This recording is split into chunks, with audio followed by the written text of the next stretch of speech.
Johnny, the Noah Syndergaard revenge tour happened last night, and after pitching just 2/3 of an inning last week, Thor goes 8 innings against the Rangers last night, and the Angels light up the halo. And so you and I are going to talk all about that, and we're going to chat about the Angels and what they need at each position. Do they need more offense? Or is it better if they have more defense? Plus, we're going to talk about this guy named Albert Pujols and the effect that he had on the team and how it impacted players that were on our team. You're Locked On with Mike and John, and this is Locked On Angels.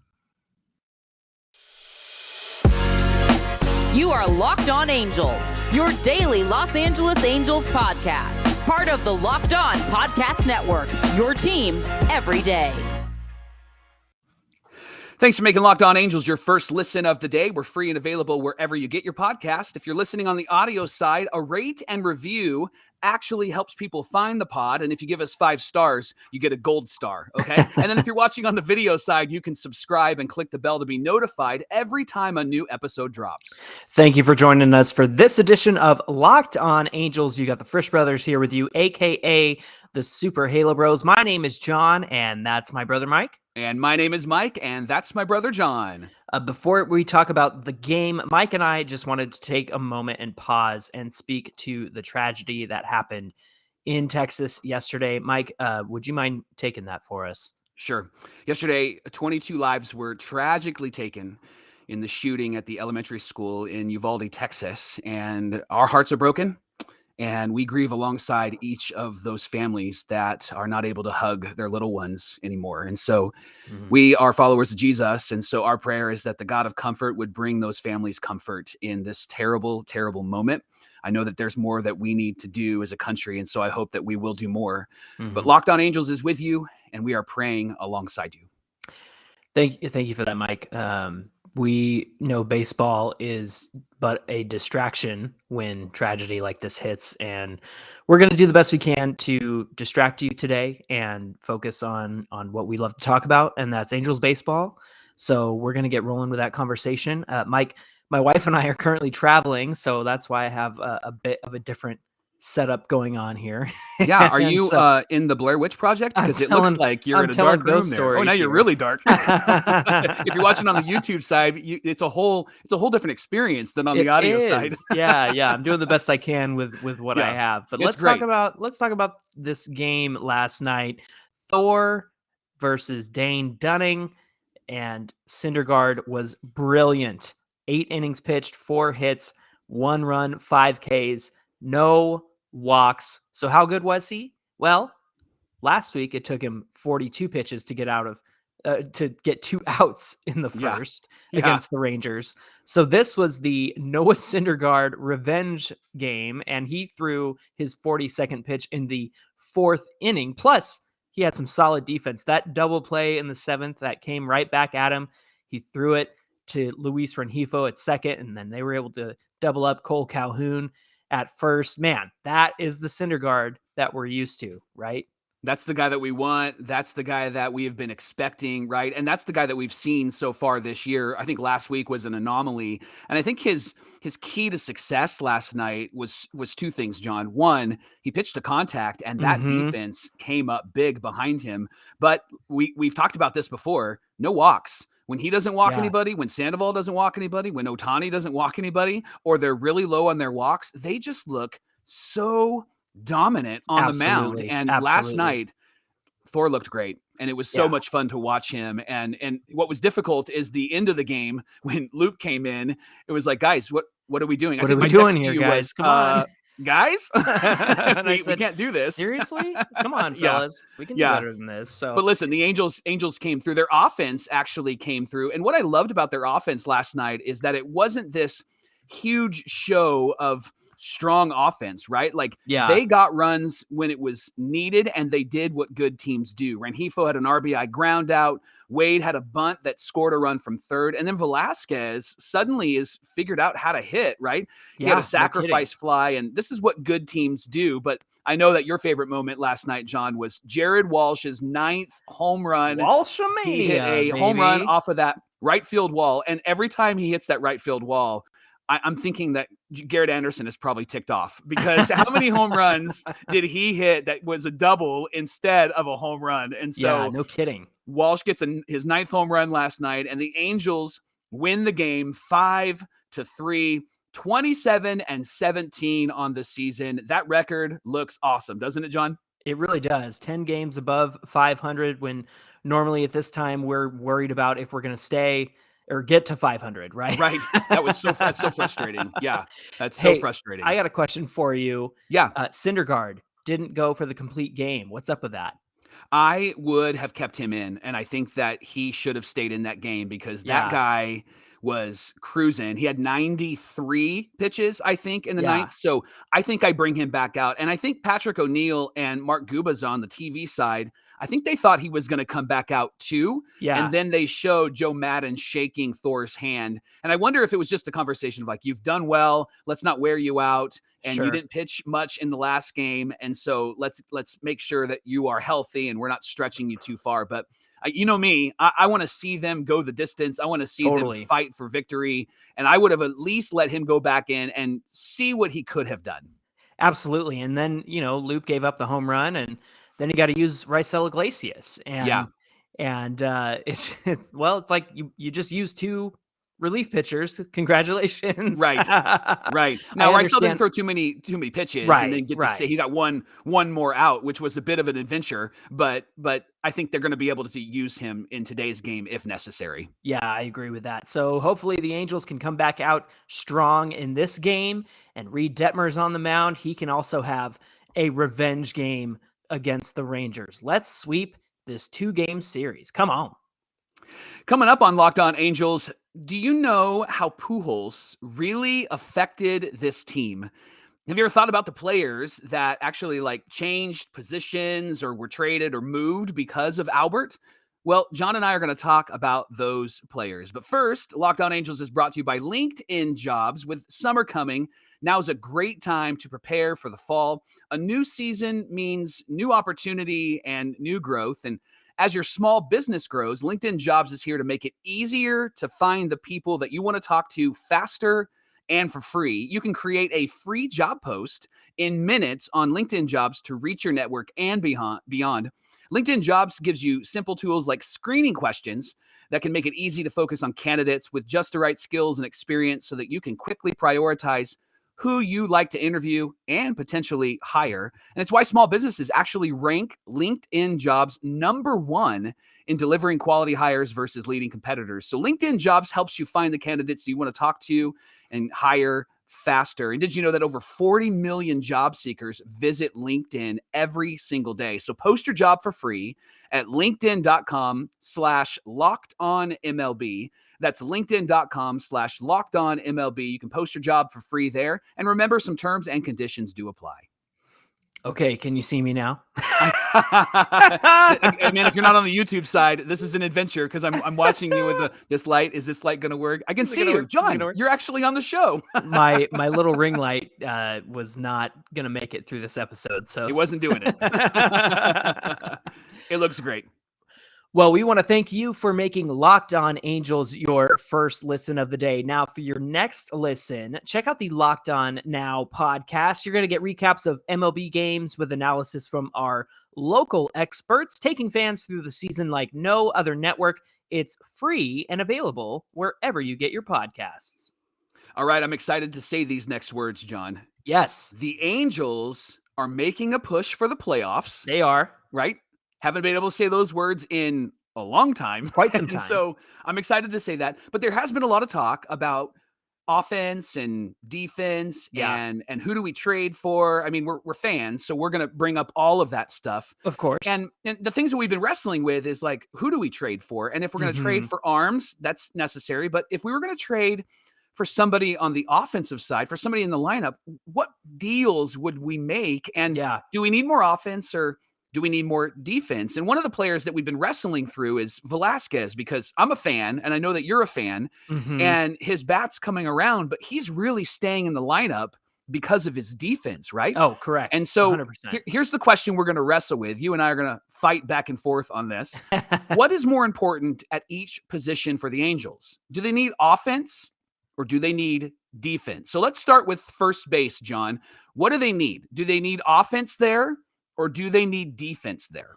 Man, if you asked me this a couple of years ago, I would 100% say offense, because traditionally that's where one of your heavy hitters comes from first base, right? Yeah.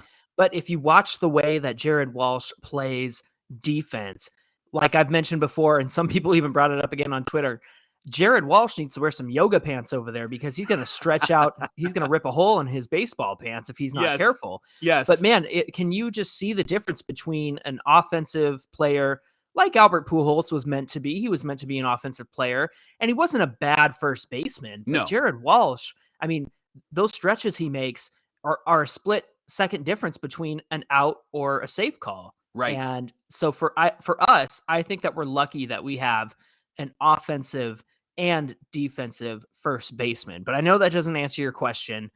I think you want both. I want both, and we have both, and I'm all right with having both. But I think that if we had to examine this, I think that offense is probably the best place for a first baseman, just because they don't have to work as hard as some of the other positions. But we are fortunate to have Jared Walsh over there. Yeah, and you can even see that in the last few games as he's come up big, right? Oh, even in last night's game with his home run. And as much as you love having a great defensive first baseman, I think that any winning team typically has a first baseman that hits really well. And so I agree with you 100%. I think we need more offense over there than defense. What about second base, John? I was going to ask you that question, Mike. Second base, what do you think? I actually think that second base for the Angels needs to be a defensive position. And here's why. Because we have shown to be a ground ball pitching staff. And 100%. Even last night, Syndergaard needed his defense behind him. And so I think I would lean more defense than offense at second base. Although I'm a huge fan of some of those guys in the past, like Ryan Sandberg, who was a great offensive second baseman, or Dustin Pedroia, who was a great offensive second baseman, right? And then they brought some defense in. They almost got the Jared Walsh at second base. But I think for the Angels, they need defense up the middle. And so I think second base needs to be a position where they prioritize defense. You want to see somebody who is an offensive second baseman right now? That's Trevor Story. He's crushing it for the Red Sox. I know we've already played the Red Sox, and they were not firing on all cylinders at that point. So thank goodness. I know, right? So next time we face them, it's going to be an interesting battle there. If I had to talk about third base, Mike, I love what we have in Anthony Rendon. He's a productive part of this lineup. He's hitting guys in. He's getting RBIs. He's hitting doubles, as he is wont to do. And I think that if you're going to have a third baseman, Adrian Beltre was in the house on Tuesday night, and that was cool to see. Thanks for that text message. Beltre? Yep. He was a very offensive third baseman, but it didn't stop him from making some great plays over there. But I think if you had to boil it down, I think offense is the way to go at third, because I think you're right. Up the middle, especially with the kinds of pitching that we have that are relying on that ground ball, I think that we definitely need more help up the middle in terms of defense. So I'm going to go with offense at third. But it is great to see the kinds of plays that Anthony Rendon can make over there. Yeah. And then speaking of up the middle, when I think about shortstop, I'm going to be defense, because Andrew Velasquez has proven why we need that. And then Andrelton Simmons from a few years ago has proven what a good defensive shortstop can do. And we weren't like a hater on Iglesias, but when he was playing with us, he really wasn't that great on the defensive side. No. And so we saw the impact there, even though he had a lot of energy and was fun to watch and had a pretty decent bat. It was somebody that really couldn't hold it down in a strong way at short. And you're seeing Velasquez change the game. Right. Even when they shift in Oakland, remember that leaping catch that he had?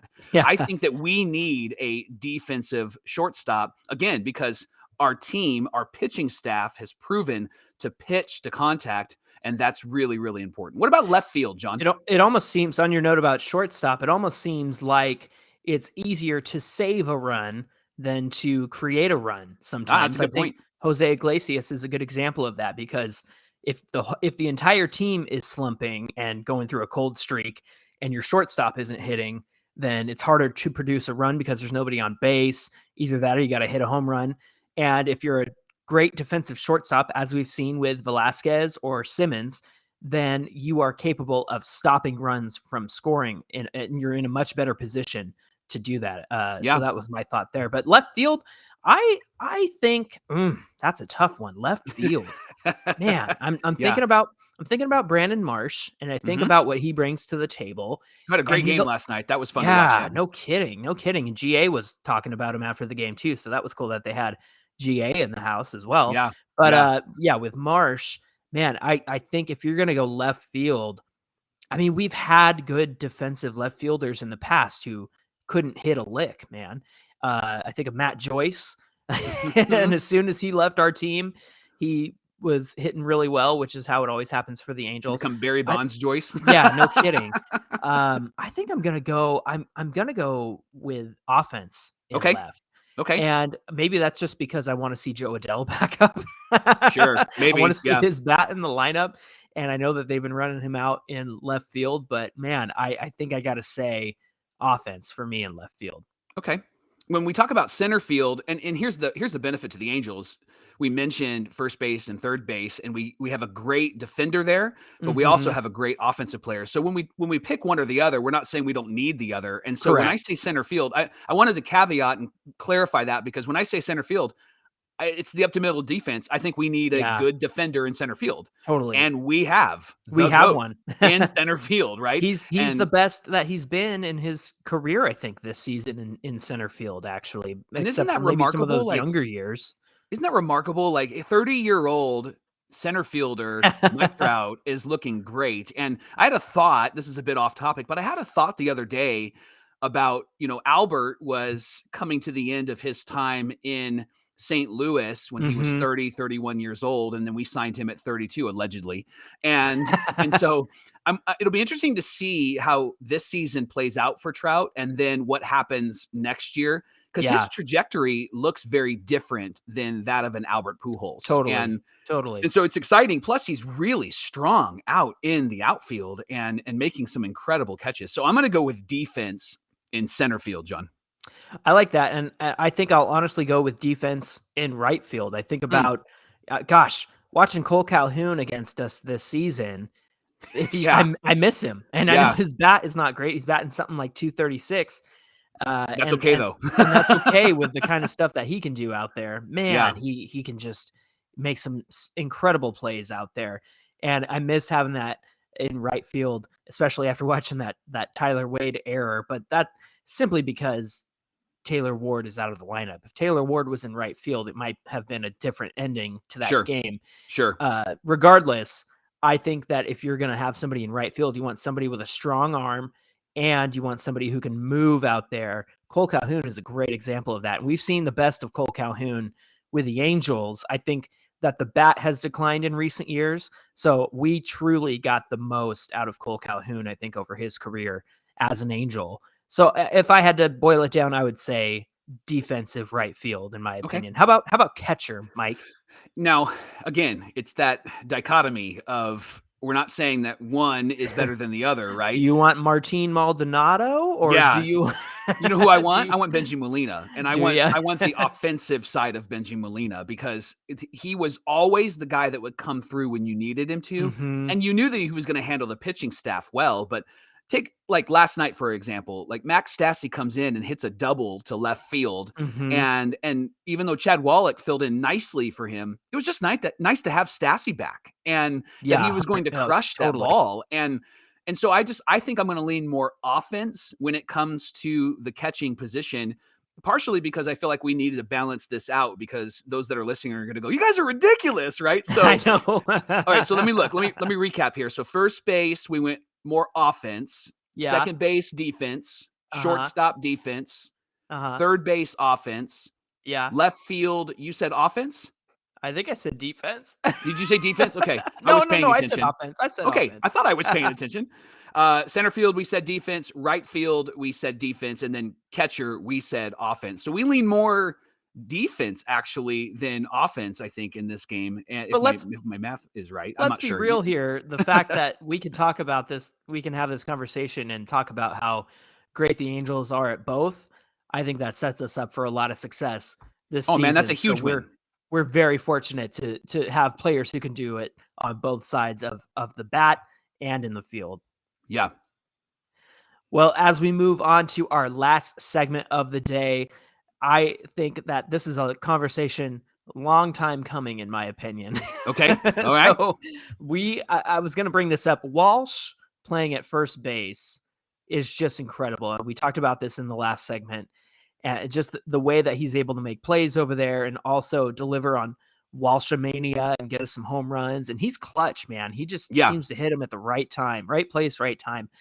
If we hadn't had released Albert Pujols last season, we might not have gotten the Jared Walsh that we have now. So it got me thinking, and I texted you about this, and you thought it would make a you thought it would make a great conversation for the show. Yeah. I wanted to talk about the Albert Pujols effect. Okay. What players were moved to another position, or even worse, another team, because we had Albert Pujols playing first base? Yeah. There's 4 that we can think of. Yeah. Do you want to start us out, Mike? Yeah. CJ Cron. Yep. Is the first name that came to mind when you and I were talking. And he has been an interesting player because he wasn't bad for the Angels. No. I think he hit like 3 or 4 years in a row where he had like 16 home runs.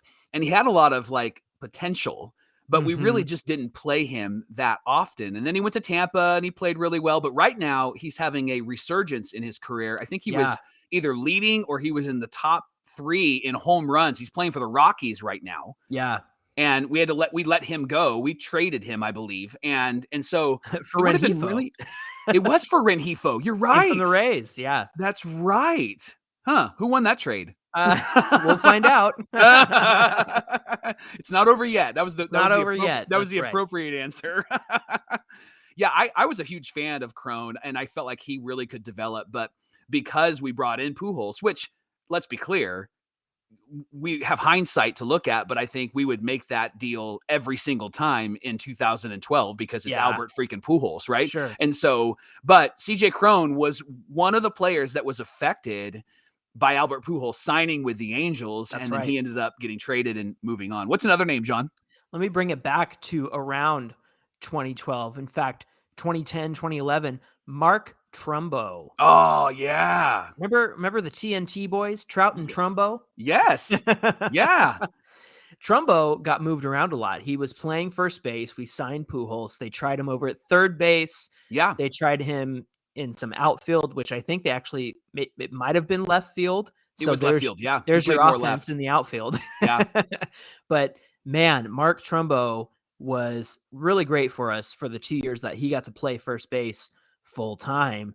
And then he was part of the trade that moved Tyler Skaggs over to the Angels. Trumbo went to the Diamondbacks, but also Hector Santiago was part of that. It was a 3-team trade with the Diamondbacks and the White Sox. So we got Santiago and Skaggs essentially for Mark Trumbo. So in the end, it was a good deal because we got some good pitching back, but makes you kind of wonder if Trumbo would have been part of a winning team or could have helped out that 2014 team. I know, actually, now that I think about it, I think that was Pujols' best season with us was I think he had like 40 home runs. Yeah. Yeah. So maybe I'll take that back. Let me rescind that one. Yeah. Who else, Mike? Well, real quick, here's a fun nugget about Trumbo. Yeah. Did you know that he played third base the entire game when Weaver pitched his no-hitter? Oh, that's funny. He played third base the entire game. And didn't cause a hit didn't mess it up. Mess it up. Yeah. Wow. So, I mean, what an athlete, right? Yeah, no kidding. That's pretty impressive. He comes running in from third base in that big hug at the end in the video. Yeah, you're right. Yep. Dang, that's crazy. A little nugget for you. Okay, here's another name. J-Man Choi. G-Man Choi. He has kind of been the angel killer when he's played for Tampa. And we never really got to see him develop. He was only on the team for like a hot second and then went to other teams. And actually he's having a really great year this year, but it seems like he has been somebody that has really figured us out. And that's typical of us trading away players. Then when they play us, they end up becoming like Mickey Mantle. And so J-Man Choi is another name that would have been interesting to see. I get why they let him go because we really weren't sure what we were going to do with him. And we had Albert and other players. And so he's a name that I'm always intrigued by. And what he's doing in Tampa is really fun to watch. I want to hear you say G-Man. It's G-Man Choi. G-Man Choi. I put J-Man Choi, didn't I? Listen, but you're the English teacher. You have the English degree, and I'm helping you out. You have to correct me on the podcast every time I mess up. I just don't want G-Man, the G-Mans to come after you. Is that the name of his fans? The G-Man fans. The G-Man fans. Last one, and of course, this one is an interesting case. Kendrys Morales. Now, Kendrys broke his ankle before we signed Albert Pujols, and it took him a while to come back. In fact, I think it was 2012 that Kendrys was able to return eventually. But he ended up going to Kansas City, or was it the Mariners first and then Kansas City and then Oakland for a little while? He won the World Series. He won the World Series with Kansas City. He had quite a resurgence with them. But he's somebody that we look to as somebody who got replaced, so to speak, by Albert Pujols. And I think the biggest thing here, Mike, that is a little bit frustrating is that these are all homegrown Angel guys. They came up through our system and didn't have a spot because of where Pujols was playing. And again, like you said, with hindsight, of course, we're going to make that deal in 2012. Who would have predicted it would have turned out the way that it did? But I also think that you made a great point in how Mike Trout's trajectory at around the same age, allegedly, as Pujols is going to look very different. And I think that's one thing that we can hang on to. Let's put the past in the past. It's 2022, and we have a great team rolling right now, and we're very fortunate to be part of it. So this has been a fun conversation. Any last thoughts there? No, I just keep picturing in my mind that terrible day when Kendrys hit that walk-off. It was a Saturday Fox baseball special, and I remember getting so stoked when he hit that walk-off, and then he jumps on the plate and he's not getting up, and it just took the wind out of our sails, and it just took the wind out of the sails for the season as well. Angel fans have PTSD every time somebody jumps onto home plate. Yeah. I don't care if you're on an opposing team. Don't jump on home plate out for a walk-off, guys. Come on. Yeah. Well, Mike, one thing that we love doing is sending our listeners to their second listen of the day. Where should we send our listeners today? A great podcast is the Locked On MLB podcast, hosted by our friend Sully. He brings his unique perspective on the major leagues past and present, and his podcast is free and available wherever you get your podcasts. Thank you for making Locked On Angels your first listen of the day. We appreciate you letting us into your ears and on your screen so that you can join us and talk Angels baseball. I just want to say that we really appreciate every single one of you and love having conversations with you. And we know that we just do a silly podcast, but we hope that this has been a positive part of your day. Yeah. If you want to give us a follow, please give us a follow on Twitter at Locked On Angels and connect with me and Mike on Twitter and Instagram at Super Halo Bros. Mike, what do we have on deck for tomorrow's episode? All right. Have you ever wondered about the guys that we have traded away? We've traded them away, and we have this really kind of regret because we see them play so well with somebody else. So tomorrow we're going to talk about two Angels that were never really Angels and where they are now. Sounds like a good conversation. We hope you'll join us for that. Until then, my name is John, and that's my brother Mike. And my name is Mike, and that's my brother John, all the way in Chicago. I'm in Chicago.